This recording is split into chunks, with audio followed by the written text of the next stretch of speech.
Aujourd'hui, l'offre et la demande, comment ça marche? Ficelle, au pied, viens, j'ai besoin de toi pour mon explication. La loi de l'offre et de la demande détermine le prix et la quantité d'un produit que des vendeurs et des acheteurs s'échangent. Ça a l'air un peu compliqué? C'est normal, c'est de l'économie. Mais on s'accroche. Prenons un produit. Par exemple, ces croquettes. Ficelle à table. Ficelle adore cette marque.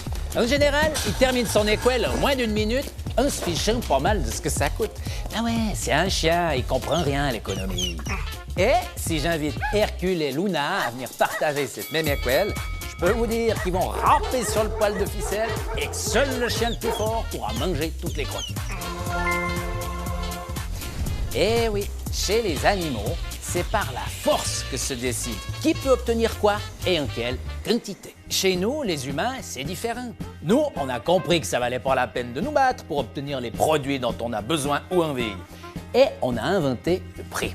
Chacun paye le prix du produit qu'il aimerait consommer. Prenons par exemple ces pains au chocolat. Ouh, dis donc. Ils sont monstres bons. Si un boulanger les met en vente au prix de 50 centimes, on imagine bien qu'il va très vite être en rupture de stock. La demande, c'est-à-dire la quantité que les consommateurs sont prêts à acheter à ce prix, sera très forte. Prix bas, demande élevée. Si notre boulanger augmente son prix pour se faire plus de petits sous, cette demande va un peu baisser. Mais il ne faut pas qu'il l'augmente trop, pour pas se retrouver avec des invendus. Prix plus haut, demande en baisse. Imaginons maintenant qu'un autre boulanger s'installe dans le même quartier et mette en vente des pains au chocolat tout aussi bons. Pour pouvoir les vendre plus facilement, il aura intérêt à les vendre légèrement moins cher, ce qui forcera le premier boulanger à adapter son prix pour rester concurrentiel. La quantité totale de pain au chocolat mis en vente augmente et le prix baisse. Offre plus élevée, prix plus bas. Enfin, imaginons que les pains au chocolat deviennent soudainement très populaires. Par exemple, parce qu'une célèbre influenceuse n'arrête pas de poster des stories d'elle en train de manger sur Insta. Alors, la demande va augmenter.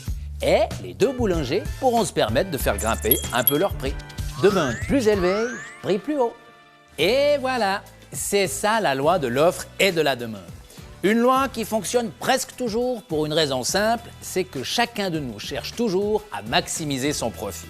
Autrement dit, à dépenser le moins possible ou à gagner le plus possible.